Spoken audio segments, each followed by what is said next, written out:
स्वप्न साऱ्यांचे, स्वप्न घराचे पूर्ण करणार आर्श रेसिडेन्सी।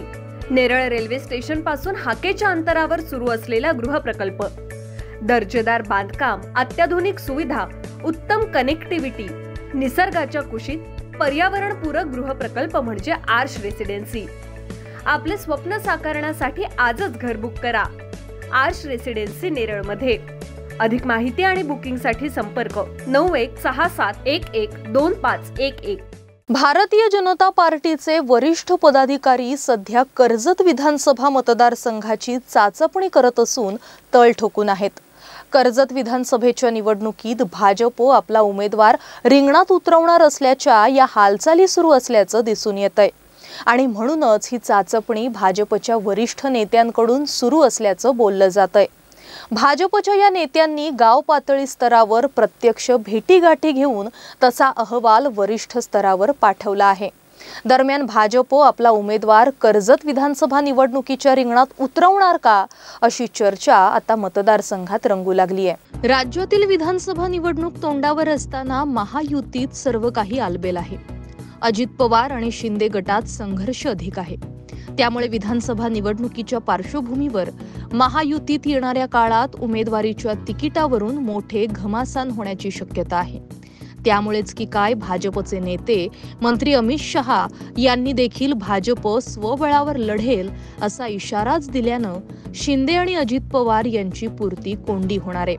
सध्या राज्यातून लक्ष लागून राहिलेल्या कर्जत खालापूर विधानसभा मतदारसंघात भाजपनं वरिष्ठ स्तरावर हालचाली सुरू केल्याचं दिसतंय।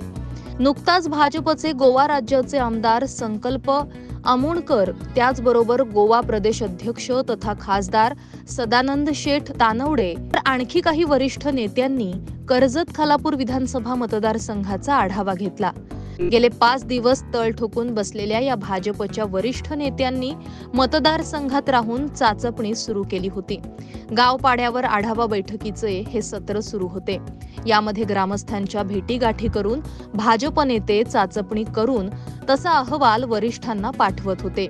भाजपकडून किरण ठाकरे उमेदवार म्हणून नावाची जोरदार चर्चा मतदारसंघात सुरू आहे। त्यासोबतच राष्ट्रवादीतून सुरेश लाड यांना भाजपनं पक्षात घेऊन आपल्या पक्षाची ताकद वाढवली असून या मतांचा फायदा पक्षाला होणार आहे। तर मंत्री रवींद्र चव्हाण हे सुरेश लाडांचे पुनर्वसन करणार असल्याचे एका कार्यक्रमातून भाकीत केले होते। किरण ठाकरे यांनी भाजपकडून कर्जत खालापूर विधानसभा अध्यक्षपदाची जबाबदारी खांद्यावर घेतल्यानंतर मतदारसंघात पक्षाची ताकद वाढवत आपलं वर्चस्व प्रस्थापित केलं असून अनेक दिग्गज राजकीय नेत्यांना ठाकरे यांनी टक्कर दिलेली आहे। एकूणच कर्जत विधानसभा मतदारसंघाची भाजपच्या वरिष्ठ नेत्यांनी चाचपणी करून तसा अहवाल आता वरिष्ठ पुढाऱ्यांना दिल्यानं मात्र कर्जत मतदारसंघात एकाच गोटातून चर्चा सुरू झाली आहे। महायुतीचे विद्यमान शिंदे शिवसेना गटाचे आमदार महेंद्र थोरवे असताना भाजपनं मतदारसंघात निवडणुकीसाठी केलेली तयारी, यामुळे आता आमदार महेंद्र थोरवे यांच्या उमेदवारीमध्ये अडचणी वाढणार असल्याचं दिसून येत आहे। याशिवाय मतांची होणारी विभागणी ही देखील आमदार महेंद्र थोरवेंच्या पथ्यावर पडणार असल्याचं दिसून येत आहे। महाराष्ट्र न्यूज 24 साठी अजय गायकवाड, कर्जत।